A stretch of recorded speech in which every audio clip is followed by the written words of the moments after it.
সবুজে ঘেরা এক শান্ত গ্রাম। গ্রামের পাশ দিয়ে বয়ে গেছে একটি ছোট নদী। ভোরবেলা নদীর উপর কুয়াশা ভাসে, আর সূর্য উঠলে জলের উপর সোনালি আলো পড়ে। পাখির ডাক, গরুর ঘণ্টার শব্দ, আর মানুষের সহজ সরল জীবন, সব মিলিয়ে যেন স্বর্গের এক ছোট অংশ। এই গ্রামেই থাকতো অর্জুন। অর্জুন ছোটবেলা থেকেই অন্যরকম ছিল।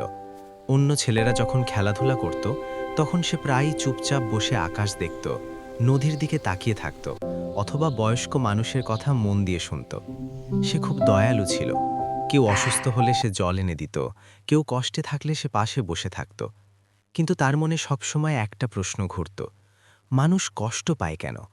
এই প্রশ্ন তাকে শান্তিতে থাকতে দিত না। কষ্টের প্রথম অনুভব। একদিন গ্রামের এক বৃদ্ধ মানুষ খুব অসুস্থ হয়ে পড়লেন। তিনি খুব ভালো মানুষ ছিলেন, সবসময় অন্যকে সাহায্য করতেন। অর্জুন দেখল, ভালো মানুষ কষ্ট পাচ্ছে। কয়েকদিন পর গ্রামের এক ধনী কিন্তু স্বার্থপর মানুষ নতুন বাড়ি বানালো আর আনন্দ করছে। অর্জুন ভাবল, ভালো মানুষ কষ্ট পায়, খারাপ মানুষ সুখে থাকে কেন? এই প্রশ্ন তার ভিতরে আগুনের মতো জ্বলতে লাগল। মায়ের সাথে কথা। এক রাতে সে তার মাকে জিজ্ঞাসা করল, মা, ঈশ্বর যদি থাকেন তাহলে কষ্ট কেন দেন?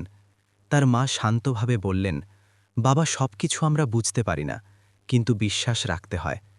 অর্জুন উত্তরটা শুনে চুপ করে গেল, কিন্তু তার মন ভরল না। নদীর ধারে সেই সন্ধ্যা। একদিন সন্ধ্যায় সে নদীর ধারে বসে সূর্যাস্ত দেখছিল। আকাশ লাল কমলা হয়ে গেছে, বাতাস ঠান্ডা, চারপাশে নিস্তব্ধতা। ঠিক তখনই সে দেখল একজন বৃদ্ধ সন্ন্যাসী